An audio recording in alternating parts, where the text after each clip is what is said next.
राज्य मंत्रिमंडळाच्या बैठकीत शेतकरी कर्जमाफी योजनेला मान्यता मिळाली आहे। त्यामुळे आता 2 लाखापर्यंत कर्ज माफ होणार आहे। गेल्या अनेक दिवसांपासून शेतकरी कर्जमाफीच्या प्रतीक्षेत होते। यासाठी अनेक आंदोलनंही झाली। त्यानंतर आता राज्य सरकारने कर्जमाफी योजनेला मान्यता दिली आहे। याचा लाखो शेतकऱ्यांना फायदा होणार आहे। सततचा अवकाळी पाऊस, पिकांना हमीभाव नाही, महागाई या सगळ्याच कारणामुळे राज्यामधला शेतकरी संकटात सापडलाय। त्यात आता एल निनोमुळे पाऊसही कमी होण्याची शक्यता आहे। मान्सूनपूर्वीच शेतकऱ्यांसाठी अत्यंत आनंदाची बातमी या सगळ्या पार्श्वभूमीवर समोर येते। सध्या मात्र विधान परिषद निवडणुकीची आचारसंहिता लागू आहे, त्यामुळे निर्णयाची अधिकृत घोषणा झालेली नाहीये। निर्णय झालाय, निवडणुकीनंतर घोषणा होईल असं मुख्यमंत्र्यांनी म्हटलं। शेतकरी कर्जमाफीचा विषय कॅबिनेटला आहे, मंत्रिमंडळ त्याच्यावर निर्णय घेईल।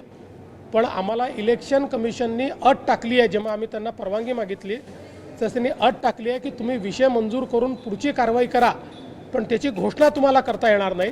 त्यामुळे आम्ही आज अधिकृत घोषणा इलेक्शन कमिशनमुळे करू शकत नाही। आज आम्ही निर्णय घेऊ, निर्णयाप्रमाणे कारवाई सुरू करू, इलेक्शन संपल्यानंतर त्याची घोषणा करू। तर या कर्जमाफीच्या अटी शर्ती काय सांगतात नजर टाकूया।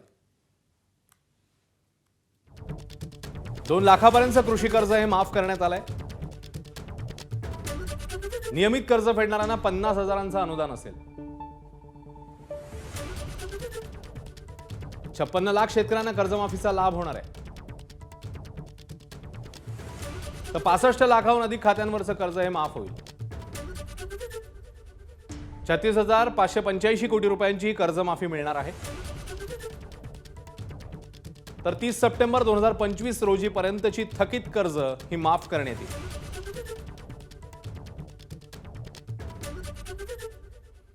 दरम्यान सरकारने अटी शर्ती न ठेवता सरसकट कर्जमाफी द्यावी अशी मागणी शेतकरी नेते करतात। तर नियमित कर्ज फेडणाऱ्यांना 1 लाखांचं अनुदान द्यावं अशी मागणी सत्ताधारी आमदार बच्चू कडू यांनी केली आहे। सरसकट कर्जमुक्ती आम्हाला पाहिजे।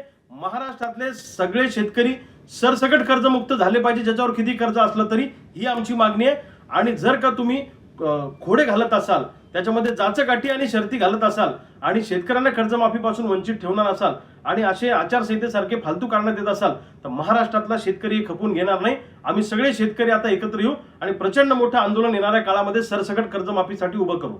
निवडणुकीचा आणि निवडणूक आयोगाचा बागुलबोवा दाखवून त्याची घोषणा करता येणार नाही असं सरकार जे सांगतंय ते धादांत खोटं आहे। एक मुळामध्ये या निवडणुकीचे जे मतदार आहेत त्या मतदारांच्यावर प्रभाव टाकण्यासारखा त्यांना लाभच होणार नाही या कर्जमाफीचा, तर मग प्रभाव कसा काय पडणार।